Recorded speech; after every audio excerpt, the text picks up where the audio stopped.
anya akwai kungiyar da za ta iya takawa PSG birki kuwa? Bayan da kungiyar yanzu haka ta dawo da karfinta bayan ya ake shiga kakar wasan shekarar 2026 zuwa shekarar 2027, inda yanzu ta gama da kungiyar ƙwallon kafa ta Aston Villa ta yi habzi da kofin farko a kakar ta bana. Hakan ya sa kungiyar ƙwallon kafa ta PSG ta ci gaba da mamaya a nahiyar Turai, inda ya zuwa yanzu ta lashe kofuna 4 kenan na baya-bayan nan na gasannin UEFA wato nahiyar Turai. Kuma kungiyar ta ci gaba da nuna bajinta tare da murƙushe kungiyoyin ƙasar Ingila a wajen tafiya gadan-gadan da kuma kai tsaye wajen lashe kofunan take. A bara a gasar UEFA Super Cup ta doke kungiyar ƙwallon kafa ta Tottenham, yanzu kuma ta doke kungiyar ƙwallon kafa ta Aston Villa. Hakan ya sa kungiyar ƙwallon kafa ta PSG so biyu kenan a jere yanzu tana lashe gasar UEFA Super Cup. Bayan da ta lashe a bara, yanzu ma ta lashe. Hakan ne ya sa ta samu nasara bayan da ta doke kungiyar ƙwallon kafa ta wato Aston Villa da ci 2-1 a wasan da aka fafata, kuma ta nuna ƙarfi da iko tare da mamaya kamar yadda ta saba yi akan kungiyoyin wato ƙasar Ingila. Amma kafin mu kalli yadda wasan ya gudana, bari mu ci gaba da kallon yadda tarihin kungiyar ƙwallon kafa ta PSG ke tafiya akan kungiyoyin na ƙasar Ingila da kuma yadda take yin mamayar lashe kofuna. A gasar UEFA Champions League, kungiyar sai da ta bi dukkanin mataki na doke kungiyoyin da ta haɗu da su da ƙasar Ingila, sannan ta kai zuwa wasan ƙarshe, kuma ta doke kungiyar Ingila a wasan ƙarshe, wanda ya sa ta dawo wasan Super Cup a kan ƙasar Ingila. Ta yi tsani da kungiyar ƙwallon ƙafa ta Chelsea, ta yi tsani da kungiyar ƙwallon ƙafa ta Liverpool, sannan ta yi tsani da kungiyar ƙwallon ƙafa ta Arsenal, yanzu kuma ta ƙara tsani da kungiyar ƙwallon ƙafa ta Aston Villa a gasar ta UEFA Super Cup. Wannan nasarar ya sa kungiyar ta zama kungiya ta biyu a tarihi, ko in ce kungiya ta uku a tarihi da ta lashe UEFA Super Cup a jere tun bayan AC Milan a 1990 da kuma 1991, sai kungiyar ƙwallon kafa ta Real Madrid a shekarar 2016, shekarar 2017 da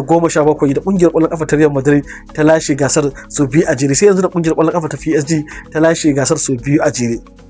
Yanzu abin da PSG take jira shine ko za ta kamo tarihin kungiyar ƙwallon kafa ta Real Madrid na zuwa wasan ƙarshe na gasar UEFA Super Cup din sau 3 a jere. Kungiyar ƙwallon kafa ta Real Madrid dai ta je sau 3 a jere, amma sai dai ta yi nasara a guda 2, ta yi rashin nasara a guda 1. PSG idan har ta ƙara samun nasarar zuwa wasan ƙarshen, to tabbas ta kamo tarihin kungiyar ƙwallon kafa ta Real Madrid, sannan kuma ko dai ta zarce tarihin Real Madrid din ko kuma ta dai daidaita kafada da tarihin na kungiyar. Amma dai babban burin PSG karkashin Luis Enrique shine ta kamo wannan bijimin tarihin na Real Madrid na jera wasanni na ƙarshe na gasar UEFA Champions League sau 3 a jere tana lashe gasar. Yanzu dai ta yi sau 2. Yanzu a wannan kakar shine babban burin kungiyar ta PSG karkashin Luis Enrique, kamar yadda ya bayyana a taron manema labarai.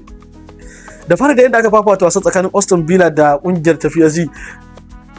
din ce ta fara shiga gaba ta hannun dan wasa Bika Kvaratskhelia a minti na 20, dan wasan da ya ci gaba da nuna bajinta tun daga gasar UEFA Champions League zuwa yanzu da suka fito daga rukuni, duk wasa sai ya ci kwallo ko sai ya bada gudunmawar kwallo. Ko da dai a wasan karshe na Champions League ba shi ya ci kwallo ba, Usman Dembele ne ya ci kwallon farkiya, amma dai shine ya janyo PK din da aka farke wannan kwallon, wanda ya sa kaga da gudunmawarsa. Dan wasan a wasanni 15 na baya-bayan nan ya bada gudunmawar cin kwallaye 16, ya ci kwallo 11, sannan kuma ya bada assist guda 4, abin da yake kara nuna shi da kuma haskaka shi a matsayin ɗaya daga cikin ɗan wasanni fitattu wanda kuma kyamarori ba su fiya zuwa kansu da analysis ba su fiya zuwa kansu ba.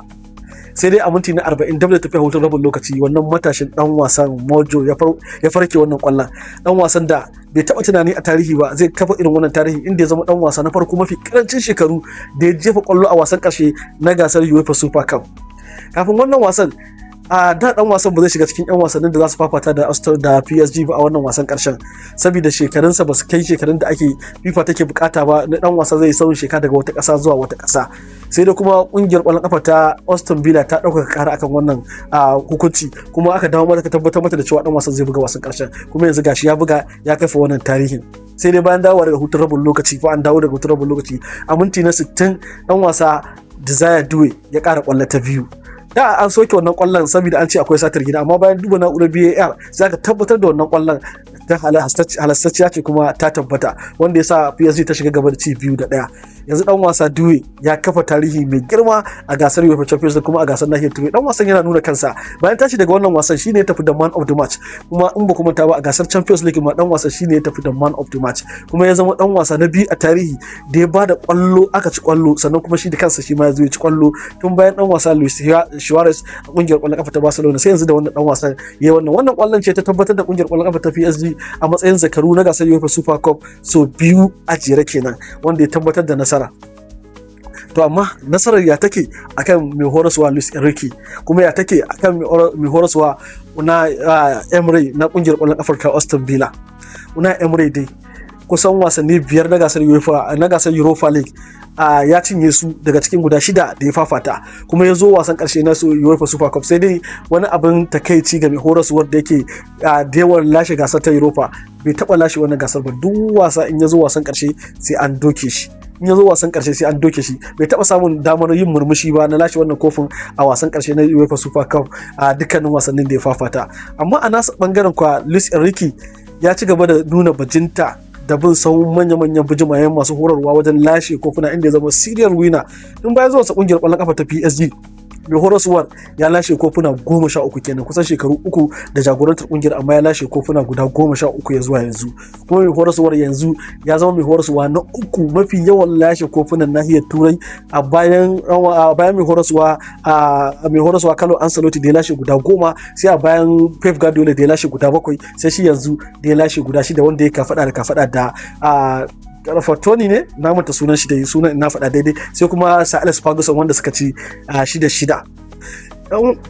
Mai horaswar yana da tarihi da ya kafa, wanda ya zama da cewa wasan karshe guda 6 sai da ya lashe wannan wasan karshen. Haka kuma ya zarce mai horaswa Zinédine Zidane, wanda ke da tarihin lashe kofuna 5 a wasannin karshe guda 5 da ya fafata.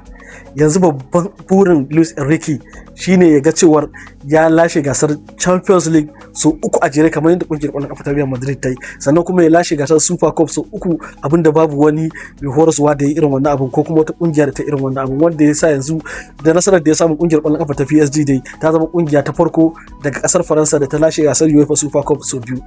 Sai dai abin tambayar, waye zai iya takawa PSG birki daga wannan burin nata na lashe kofi guda 3 Champions League a jere wanda take hankoro a bana?